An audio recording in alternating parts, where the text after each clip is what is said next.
Something falls apart, a relationship ends, you got laid off from your job, your health took a turn, or a plan you've been looking forward to suddenly disappears. And almost before you've even had a chance to feel what happened, your mind asks the same question. Why me? Why now? Why is this happening to me? And I've asked that question to myself more times than I can count. But recently, I noticed something about it. It's not really the question that's interesting, it's more of how fast my mind asks that question. It's almost like the mind can't tolerate not knowing, or that it needs something or someone to blame for what's happening. And that made me wonder, maybe why me isn't actually looking for an answer. Maybe it's looking for something else entirely.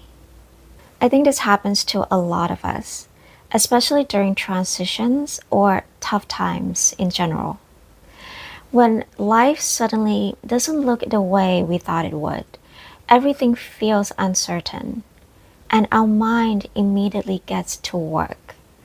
What did I do wrong? Did I make the wrong decision? Is this somehow my fault? Or it goes the other way. Life is against me. Nothing ever works out for me. Because if we can find a reason, or honestly, someone to blame, maybe we'll feel safe again, or we'll know how to stop it from happening next time. Our mind is trying to make sense of uncertainty, and I think that's a very human thing to do. When I first started this new chapter, moving to a new country, learning a new language, and leaving my long term career to follow what felt like my calling, I questioned almost everything.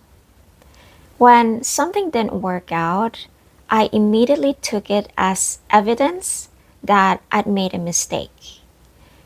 If money was tight, maybe I shouldn't have left. If I had a bad week, maybe I wasn't meant to do this.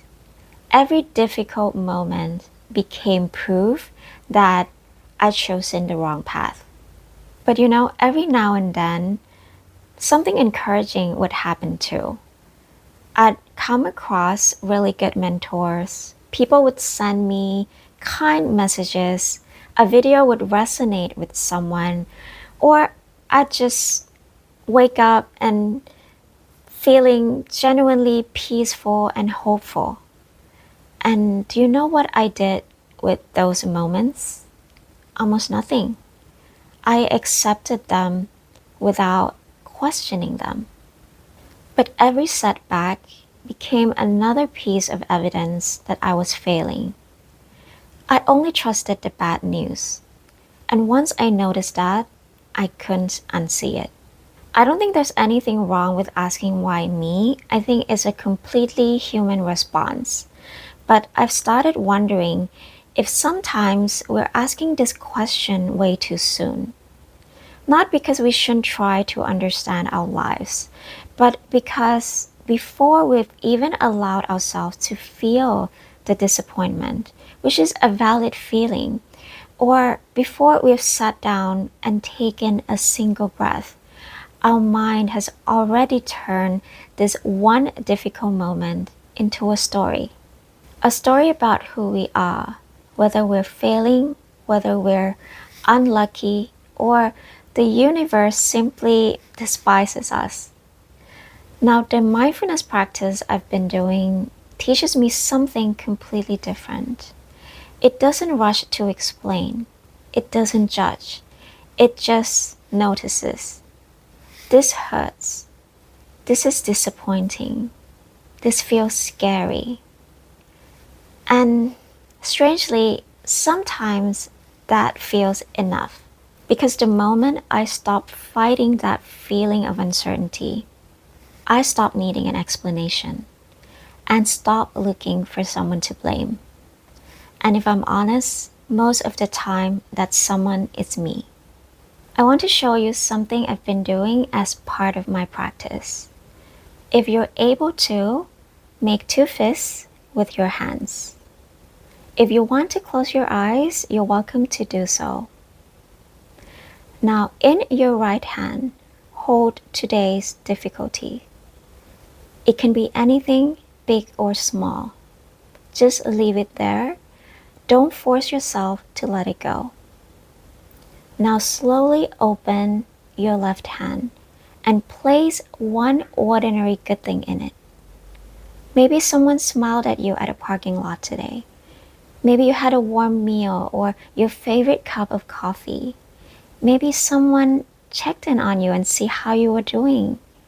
Or you simply woke up this morning and had a chance to begin again. Now open your eyes and look at both hands. One is holding something painful. The other is holding something quietly supportive. Both happen and both are true. Our minds naturally stare at the closed fist. The practice of mindfulness invites us to look at the open hand too. Because it is about being with what is in the moment, no matter how small or ordinary it is. It doesn't make the pain disappear.